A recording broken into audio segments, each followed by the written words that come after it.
এখানে উপস্থিত হয়েছেন তাদেরকে আমাদের অন্তঃস্থল থেকে ধন্যবাদ জানাচ্ছি। নোয়াখালীর হাতিয়ায় আর্জেন্টিনা জাতীয় ফুটবল দলের সমর্থকদের উদ্যোগে এক বর্ণাঢ্য মিলন মেলা অনুষ্ঠিত হয়েছে। এই আয়োজনে উপজেলার বিভিন্ন এলাকা থেকে ৫ শতাধিক আর্জেন্টিনা সমর্থক অংশগ্রহণ করেন। প্রিয় দলের প্রতি ভালোবাসা ও সমর্থকদের মধ্যে পারস্পরিক সম্প্রীতি বৃদ্ধির লক্ষ্যেই এই মিলন মেলার আয়োজন করা হয়। মিলন মেলায় অংশ নেওয়া সমর্থকরা আর্জেন্টিনা দলের ঐতিহ্য, অর্জন এবং ভবিষ্যৎ সম্ভাবনা নিয়ে আলোচনা করেন। পাশাপাশি বিশ্বকাপজয়ী অধিনায়ক লিওনেল মেসির নেতৃত্বে দলের সাফল্য এবং আন্তর্জাতিক ফুটবলে আর্জেন্টিনার গৌরবময় ইতিহাসও স্মরণ করা হয়।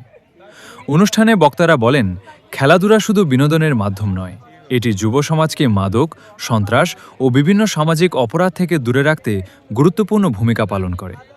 তরুণদের খেলাধুলার প্রতি আরও বেশি আগ্রহী করতে এবং সুস্থ সামাজিক পরিবেশ গড়ে তুলতে এ ধরনের আয়োজন নিয়মিত হওয়া প্রয়োজন বলেও তারা মত প্রকাশ করেন। মিলন মেলাকে ঘিরে সমর্থকদের মধ্যে ছিল ব্যাপক উৎসাহ উদ্দীপনা।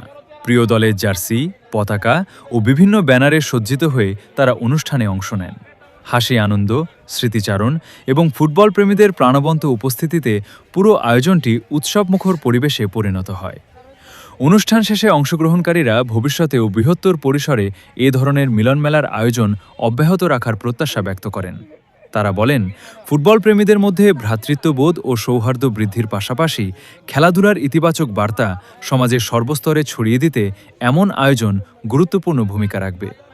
বাংলাদেশের দুটি দল সবচেয়ে বেশি জনপ্রিয়, এক আর্জেন্টিনা, দুই ব্রাজিল।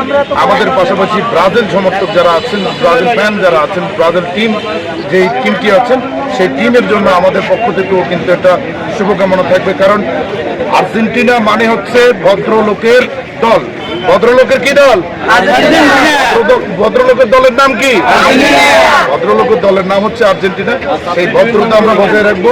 সেই ভদ্রতা বজায় রেখে আমাদের পাশাপাশি যে টিমটি আছে ব্রাজিলের জন্য শুভকামনা থাকবে। যেহেতু কাপ আর্জেন্টিনা গেছেবার নিছে, এবারও ইনশাল্লাহ নেবে, মানে আমাদের পরিষ্কার কামিং। তোমরা কিন্তু হবে না, তোমাদের এবারও এক্সামিনেশন দল করি। আমরা খুব খুশি, খুব আনন্দ, আমরা আনন্দ করতেছি। 2026 সালের বিশ্বকাপ